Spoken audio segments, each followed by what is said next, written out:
Ndugu zangu Waislamu, tunatakiwa tumhimidi sana Allah subhanahu wa ta'ala na tumshukuru sana kwa kuwa ametupa fursa ya kuwa tuko hai mpaka hivi sasa. Kuna ndugu zetu tunaowapenda, marafiki zetu wa karibu kabisa na jamaa wakubwa kuliko sisi au makamu yetu au waliokuwa wadogo kwetu sisi, hawapo katika huu ulimwengu, wako ndani ya makaburi yao. Litafakari jambo hilo. Fursa hii ya kuambiwa pengine maneno kama haya ya kuzindushwa, wao hawakuipata. Fursa hizi walizopewa na misimu hii ya kheri waliopewa, wao hawakuitumia. Kuna mambo yaliwashughulisha katika huu ulimwengu, walikuwa wako busy na mambo, ajira, utafutaji wa riziki. Walikuwa wako mbio sana, wanatafuta riziki. Utafutaji wa riziki ukawatoa katika njia au ukawaghafilisha katika mambo ya kheri, mpaka wakajikuta wameingia kwenye makaburi. Hakuna hiyo riziki walikuwa ukitafuta ya maana walichotuachia hapa ulimwenguni, wala athari njema walioiacha, bali umebeba mizigo ya madhambi. Tafuta kwenye familia yako watu unaowajua na kuwapenda wewe, watu wa karibu yako waliokuwa wakubize katika mambo yao ya kilimwengu, kiasi ambacho ukimwambia jambo fulani ukamwambia, wajua bwana, maisha sasa hivi tuko mbioni kutafuta maisha, wajua nikipata nafasi.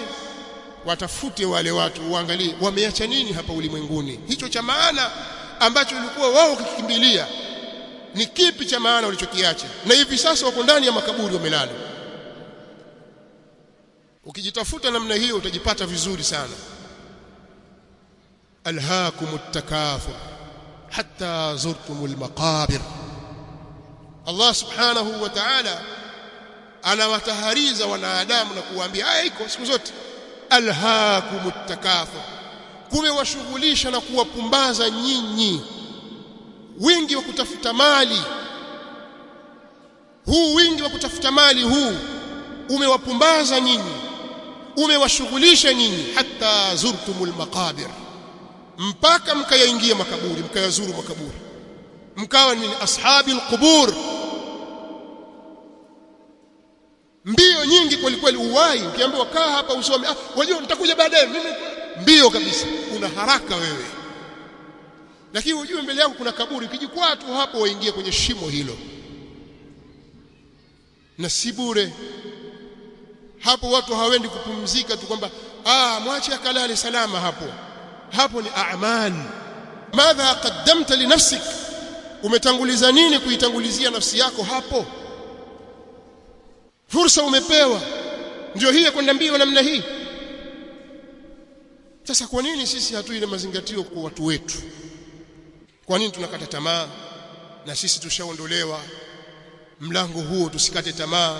Wa rabbukal ghafuru dhur rahma, Mola wako wewe ni mwingi wa msamaha, msamehevu mno, tena mwenye huruma.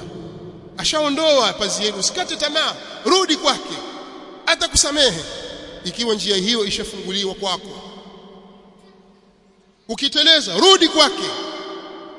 Lao ingekuwa mambo hayo wamekuwa wakala wanadamu, basi watu wangepata tabu, pengine wangeadhibiwa hapa hapa duniani kabla ya kufika akhira, kwa sababu ya dhambi wanazozifanya. Mwanadamu ndio huchoka kusamehe. Umemkosea leo, kesho muomba msamaha, ukirudia tena akamwombe msamaha tena, alafu fanya kosa lile au jingine umuombe msamaha tena. Umuone mwanadamu walivyo, sivyo alivyokuwa Allah subhanahu wa ta'ala. Allah yeye apenda ukikosea uombe msamaha, kwa sababu ile tadhalluli utakayoonyesha kwake kwa yale makosa uliyofanya, yeye ndiyo anayoitaka. Kule kudhalilika na kujiona mnyonge, mimi nimekosa, nimefanya hivi, mimi nimemkosea Mola wangu, wanyenyekea na kulia na kumwomba Allah, ataka ile, ataka fursa ile wewe uombe kila wakati, unyenyekee, ujione dhaifu, dhalili kwake. Fursa hiyo umepewa. Misimu ya kheri ndio kama hivi, mambo huzidishwa, watu hulipwa kwa kawili. Allah hafanyi ubakhili kwa waja wake, utoa tu, tena umpa hata mudhnib almusii, Allah humpa. Sasa akikufungulia Allah mlango wa kufahamu maneno unayoambiwa yakakuathiri katika moyo wako, bushraka thumma bushraka, bishara ni yako. Lakini ukijiona kwamba maneno yote unayoambiwa vile ulivyokuwa leo na jana na juzi ndio hivyo hivyo, hali yako ni ngumu sana. Watakiwa sasa ulie juu ya kosa lako hilo, maana hilo ni kosa. Sasa mbona mimi niko vile vile sibadiliki? Muamala wangu uko vile vile, tabia zangu ndio zile zile, matendo yangu ndio yale yale, taksiri yangu katika ibada, uzembe katika ibada ndio ule ule, maneno yote ninayoambiwa mimi hayaniingii mimi. Hilo pekee kitakufanya wewe ulie, umuombe Allah subhanahu wa ta'ala akusaidie, kwa sababu hali yako hiyo ni mbaya. Lau ukifa katika hali hiyo, fawailul laka thumma wailul lak. Hii ni Wajawema Online TV. Hapa ni elimu tu.